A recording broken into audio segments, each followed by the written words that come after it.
Today I will show you how to beat the Tennison Gambit, or as it's commonly called, the Intercontinental Ballistic Missile Gambit. I'm sure you've all seen this opening recommended to you before, but let me make it clear. It is not a good opening, unless you're playing bullet. It arrives after e4, d5, the Scandinavian defense, knight f3, d takes e4 and then they play knight g5. They want you to defend the pawn with knight f6, after which they play d3, and when you take they recapture with the bishop. And now, if you play the natural move, h6, kicking away this knight, they just sacrifice the knight on f7, and when you take they play bishop g6 check, and your queen is lost. Now, I'm very sure you've seen this before, so now I will show you how to punish this bad opening.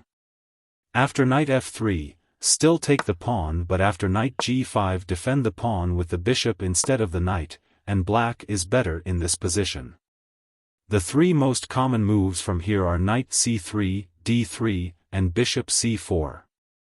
If they play knight c3 then play knight f6, the most common move here is queen e2, adding further pressure to this pawn, but this is actually a bad move because after knight c6, when they take you play knight d4.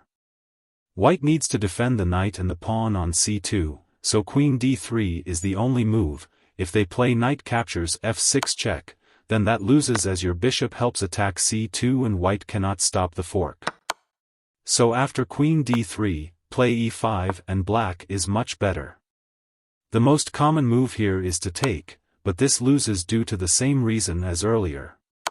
The best move here is to play f3. I recommend you play the tricky knight d7.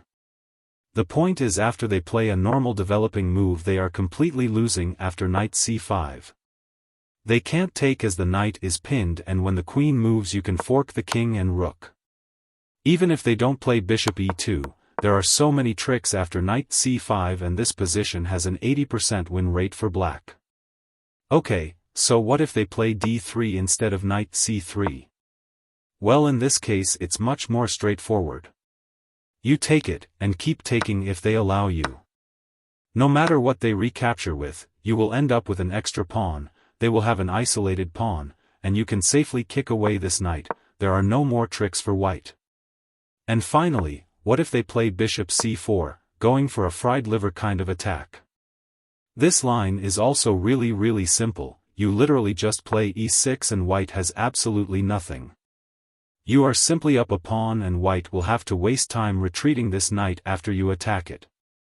So that is how to beat the Tennison Gambit, which again, is not a good opening. The moves are in the description below if you need it.